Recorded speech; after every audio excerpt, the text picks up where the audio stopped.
کربلا کے شہیدوں میں ایک نام نافع ابن ہلال ابن نافع، جن کا ہم نے ابھی ذکر کیا. اس سے یہ پتہ چلتا ہے کہ ان کا اپنا نام نافع ہے، ان کے والد کا نام ہلال ہے اور دادا کا نام بھی نافع ہے، یعنی ان کے والد نے ان کا نام اپنے باپ کے نام پر رکھا ہوگا. لیکن دوسری طرف ایک شہید کا تذکرہ ملتا ہے ہلال ابن نافع، تو محققین یہاں پر آ کے پریشان ہو گئے اور بعض یہ سمجھے کہ یہ نافع ابن ہلال ابن نافع جو ہیں تو یہ ہلال ابن نافع یا تو ان کے والد ہیں اور دونوں باپ بیٹے شہید ہوئے ہیں. اچھا، ان کے ساتھ بھی جو قبیلے کا نام ہے ان کا قبیلہ مزہج اور اس کے بعد بجلی لکھا ہے اور ان کے نام کے ساتھ بھی بجلی لکھا ہوا ہوتا ہے. تو بعض لوگوں نے یہ نتیجہ نکالا کہ شاید یہ دو باپ بیٹے کربلا میں شہید ہوئے ہوں. اچھا، بعض نے یہ سوچا کہ شاید یہ مورخین سے لکھنے میں غلطی ہوئی ہے، نافع ابن ہلال اور ہلال ابن نافع دو الگ لوگ نہیں ہیں، ایک ہی ہیں. زیادہ تر لوگ یہ سمجھے کہ یہ ایک ہیں. اچھا، اب ہوا یہ کہ جب بعد کے محققین نے جو صدیوں بعد پیدا ہوئے پرانی کتابوں سے تحقیقات کی تو ان کو اس چیز کا احساس ہوا کہ بہت سے شواہد جو ہیں وہ ملتے نہیں. یعنی ایک طرف یہ بات نہیں ثابت ہوتی کہ یہ دونوں باپ بیٹے تھے، دوسری طرف جب ہم دونوں کو ایک شخصیت سمجھ کے بات کرتے ہیں تو بعض واقعات ایک دوسرے سے ٹکرا جاتے ہیں. تو بعض نے انکار کیا کہ ہلال ابن نافع کوئی اور نہیں تھے، بس ایک ہی تھے. بعض نے کچھ اور چیزیں اخذ کیں اور بعض نے ان واقعات کا انکار کر دیا جو ہلال ابن نافع سے متعلق تھے. تب انہوں نے کہا کہ جب ہلال ابن نافع تھے ہی نہیں، کوئی ایک ہی تھے نافع ابن ہلال، تو ان کے ساتھ یہ واقعہ نہیں ہوا ہوگا. خاص طور سے ایک واقعہ جو کئی لوگوں نے لکھا ہے، بھی آگے چل کے ہم اس کی وضاحت کریں گے، کہ شب عاشور ہلال ابن نافع امام حسین کے ساتھ اس وقت تھے جب آپ مقتل کی طرف رات کو نکل گئے تھے اور امام نے ان کو مقتل میں اپنی قتل گاہ اور باقی لوگوں کی قتل گاہ دکھائی تھی. یہ واقعہ اکثر تاریخوں میں ملتا ہے. لیکن جب لوگوں نے یہ سمجھا کہ نافع ابن ہلال اور ہلال ابن نافع ایک ہی تھے تو نافع ابن ہلال کے یہاں یہ واقعہ نہیں ملا، تو انہوں نے اس واقعے کا بھی انکار کیا کہ یہ واقعہ ضعیف ہے. اب اس کی جو تحقیق، جیسا کہ ابھی ہم نے آپ سے کہا کہ قبلہ مولانا آغا مہندی لکھنوی نے جو سینکڑوں کتابوں کو چھان کے اس کی پوری تحقیق کی ہے، وہ ہم اب آپ کے سامنے بیان کرتے ہیں. صورتحال یہ تھی کہ نام سے ایسا لگتا ہے کہ دونوں یا تو باپ بیٹے ہیں، اور باپ بیٹے کے علاوہ ہو ہی نہیں سکتا کہ نام وہی لگ رہے ہیں، اور دوسری چیز یہ کہ خاندان وہی ہے. اب جو ان کی تحقیق ہے ان کا کہنا یہ ہے کہ عرب میں دو قبیلے ایسے تھے کہ ایک قبیلہ بجلی کہلاتا تھا اور ایک قبیلہ بجلی کہلاتا تھا. یعنی ایک میں جیم کے اوپر فتح تھا یعنی زبر تھا اور ایک میں جزم تھی. بجلیہ نامی ایک عورت کبھی گزری تھی، اس سے منسوب تھا یہ قبیلہ یمن کا، اور دوسرا قبیلہ جو تھا جو بجلی کہلاتا وہ کہلاتے تھے بجلی، اور جو قبیلہ بجلی کہلاتا تھا وہ ان کے علاوہ تھا. ایک چیز تو یہ تھی. دوسری چیز یہ تھی کہ ہلال ابن نافع ان نافع کے بیٹے نہیں تھے، وہ نافع قبیلہ بجلی کے تھے، لیکن ان کے نام کے ساتھ بھی بجلی اور ان کے نام کے ساتھ بھی بجلی، اس لیے لوگوں کو دھوکہ ہوا اور وہی ہلال ابن نافع اور نافع ابن ہلال.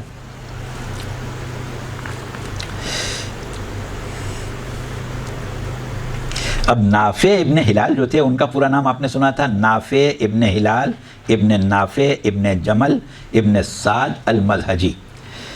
تو اس نام سے یہ ظاہر ہوتا ہے کہ نافع ابن ہلال اور ان کے والد ہلال ابن نافع. لیکن یہ باپ بیٹے نہیں تھے جو وہاں پر شہید ہوئے ہوں.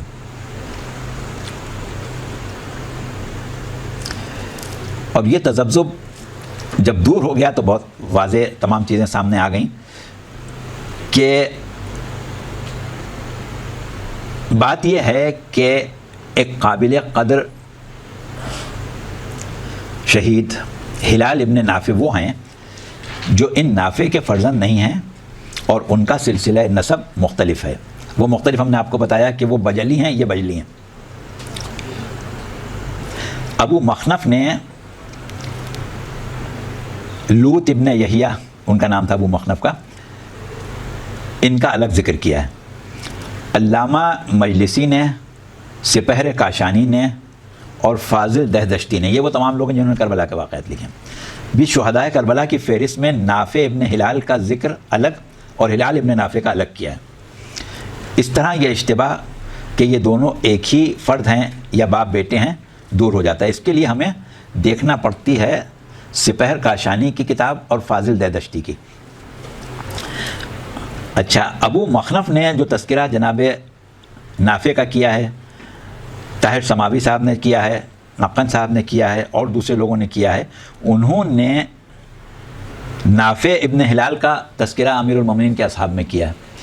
لیکن ابو مخنف نے ہلال ابن نافع کا تذکرہ الگ کیا ہے اور یہ کہا ہے کہ ان کو امیر المومنین نے پالا تھا، امیر المومنین ان کے پروردہ تھے. تو اب جب امیر المومنین کے پروردہ تھے تو ظاہر ہے کہ اس زمانے میں پیدا ہوئے ہوں گے، اور نافع ابن ہلال جو تھے تو وہ تو اس زمانے میں مرد مجاہد تھے، امیر المومنین کے اصحاب میں تھے. تو اس حساب سے یہ اس زمانے میں بچے ہوں گے اور امیر المومنین نے ان کی تربیت کی تھی، اور وہ جو تھے وہ امیر المومنین کے اصحاب میں اور ان کے دوستوں میں تھے. اب اس کی تصدیق کے لیے ہمیں پھر مزید ان کے حالات دیکھنا پڑتے ہیں جو دوسرے مورخین نے لکھے ہیں کربلا میں. تو انہوں نے یہ لکھا ہے کہ یہ ہلال ابن نافع جو تھے یہ کربلا میں 25 سال کے تھے، نوجوان لڑکے تھے. تو یہ بات اس سے بالکل واضح طور پر مل جاتی ہے کہ امیر المومنین کی شہادت 20 سال پہلے ہوئی ہے، تو امیر المومنین کی شہادت سے پہلے آپ کے زمانے میں یہ 5 سال کے ہوں گے، تو اسی زمانے میں پیدا ہوئے ہوں گے 4-5 سال کے عمر، یا بعض جگہ اس بات کا بھی احتمال ہے کہ ان کی عمر 25 سال سے بھی کم تھی، نوجوان لڑکے تھے اور اسی زمانے میں ان کی شادی ہوئی تھی. تو یہ دو چیزیں جب ہم ملاتے ہیں تو صاف پتہ چل جاتا ہے کہ یہ ہلال ابن نافع جو ہیں یہ ایک الگ شخصیت ہیں، امیر المومنین کی گود کے پلے ہوئے ہیں، آپ کی تربیت یافتہ ہیں، اور بہت بچپن تھا ان کا، اسی زمانے میں غالباً پیدا ہوئے تھے. اور اب کربلا میں جو یہ تھے تو ان کی عمر 24 یا 25 سال کی کم سن لڑکے تھے، اور اسی زمانے میں ان کی شادی ہوئی تھی. یہی وجہ ہے کہ ان کا سلسلہ یہ تھا کہ یہ بہت ہی خوبصورت تھے، بہت حسین و جمیل نوجوان لڑکے تھے. کچھ دن پہلے شادی ہوئی تھی تو امام حسین نے ان سے بار بار یہ کہا تھا کہ تم چلے جاؤ، تم چلے جاؤ، تم چلے جاؤ، تمہارے گھر والوں کو تمہاری ضرورت ہے، تم چلے جاؤ. لیکن ان کو جذبہ شہادت اور جوش شہادت اتنا تھا، اور ظاہر ہے کہ محضر شہادت میں ان کا نام تھا، کہ یہ کسی حال میں امام حسین کو چھوڑنے پر تیار نہیں ہو رہے تھے. تاریخ میں بار بار ملتا ہے کہ امام حسین نے ان سے کہا ہے کہ تم چلو. شب عاشور بھی کہا تھا کہ ہلال نکل جاؤ، تو اس وقت بھی انہوں نے کہا تھا کہ مولا یہ نہ کہیں. اب سوال یہ کہ یہ امام کے ساتھ کب تھے، کہاں سے آئے تھے؟ تو اس کی تفصیل جو ہمیں ملتی ہے وہ یہ ہے کہ منزل ثعلبیہ پر جب لوگوں نے امام کو حضرت مسلم اور ہانی ابن عروہ کی شہادت کی اطلاع دی تھی، اس وقت جو لوگ امام کو ملے تھے ان میں ہلال ابن نافع بھی تھے. اور انہوں نے جب ایک مرتبہ امام کے قافلے تک پہنچ گئے تو پھر انہوں نے کہا کہ اب میں نہیں جاؤں گا.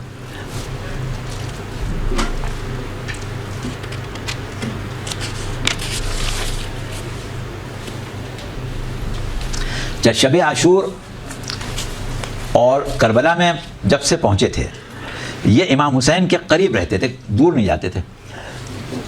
اب ظاہر ہے کہ ان کی محبت اور ان کا جذبہ نصرت ایسا تھا کہ ان کو ہر وقت یہ خیال رہتا تھا کہ میں امام کو کے پاس سے جدا نہ ہوں.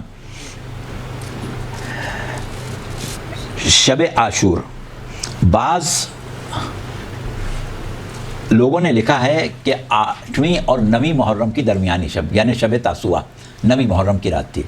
9 محرم کو کیونکہ یہ طے کر لی گئی تھی کہ آج امام حسین کو شہید کر دیا جائے گا، جنگ کی تیاری مکمل تھی، اسی لیے اس دن کو روز تاسوعہ کہتے ہیں کہ امام حسین نے 1 رات کی مہلت مانگی تھی.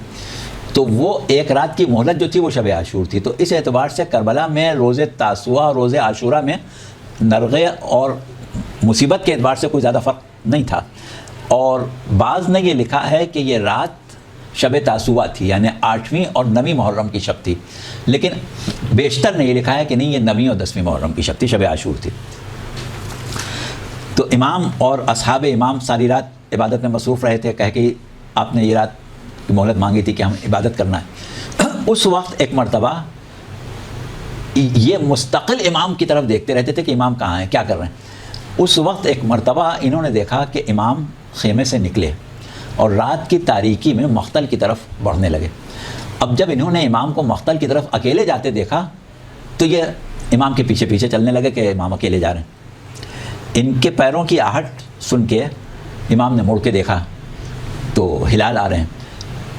تو کہا ہلال تم کیوں آئے؟ تو انہوں نے کہا مولا اکیلا نہیں جانے دوں گا آپ کو، یہ اس وقت رات کی تنہائی ہے اور آگے خونخوار لشکر ہے، آپ اکیلے کیسے جائیں، میں ساتھ چلوں گا. اب یہ بھی ان کی جانی ساری دیکھیں کہ کوئی یہ تو نہیں تھا کہ کوئی ایک آدمی بیٹھا ہوا تھا، اتنا بڑا لشکر تھا اور ان کی ہمت اتنی کہ اس پورے لشکر سے لڑوں گا، امام کو بچاؤں گا. یہ امام کے ساتھ آنے لگے. تو اس وقت امام نے ان سے یہ کہا تھا کہ ہلال دیکھو یہ سامنے 2 پہاڑیاں نظر آ رہی ہیں، اس کے درمیان میں درہ ہے، رات کی تاریکی ہے، تم نکل جاؤ، تم چلے جاؤ، تم نہ رکو میرے پاس. تو انہوں نے یہ کہا کہ نہیں مولا یہ تو نہیں ہو سکتا، میں کہیں نہیں جاؤں گا، میں آپ کے پاس ہی رہوں گا. تو پھر آپ نے ان کا ہاتھ پکڑا تھا اور اس کے بعد آپ کو مختل میں لے جا کے آپ نے دکھایا تھا کہ دیکھو یہ وہ مقام ہے جہاں فلاں شہید ہوگا، یہ وہ مقام ہے جہاں فلاں شہید ہوگا. اور اس کے بعد آپ ایک نشیب میں لے گئے تھے جہاں جا کے دکھایا تھا کہ ہلال یہ وہ جگہ ہے جہاں میں قتل کیا جاؤں گا. تو یہ واقعہ جو ہے اس کا بعد میں بعض لوگوں نے اس لیے انکار کیا کہ نافع ابن ہلال کے ساتھ ایسا نہیں ہوا تھا، کیونکہ وہی سمجھ رہے تھے کہ نافع ابن ہلال اور ہلال ابن نافع ایک ہی ہیں. تو سر یہ اس کا مطلب یہ ہوا کہ یہ 2 ہو گئے، نافع ابن ہلال ہاں اور ہلال ابن نافع، ہاں یعنی آپ نے 2 قسم میں لکھائی ہے. جی ہاں.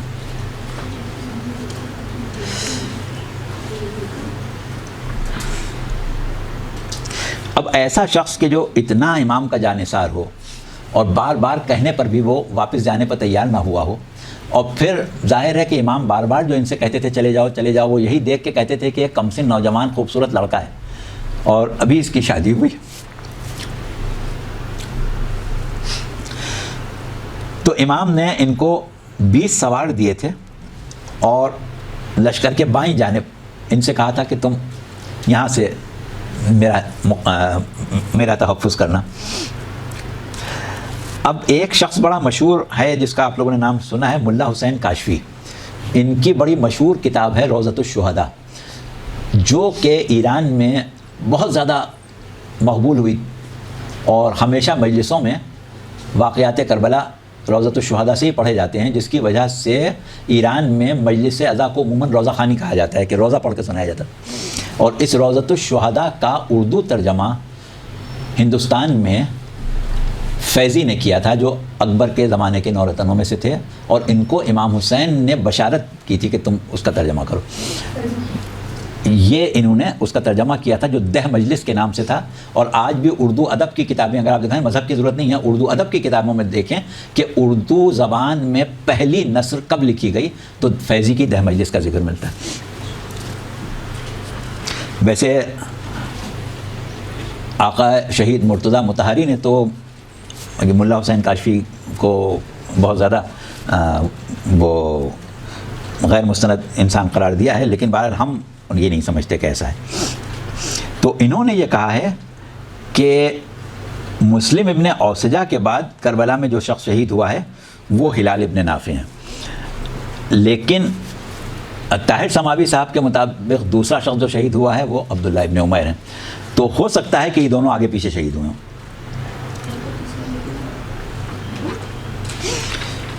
اب جہاں تک ان کی شہادت کا تعلق ہے، وہ یہ ملتا ہے کہ یہ بہت ہی جوش و خروش کے ساتھ اپنی جان دینے پر آمادہ تھے، اور ظاہر ہے کہ نوجوان لڑکوں میں جوش زیادہ ہی ہوتا ہے.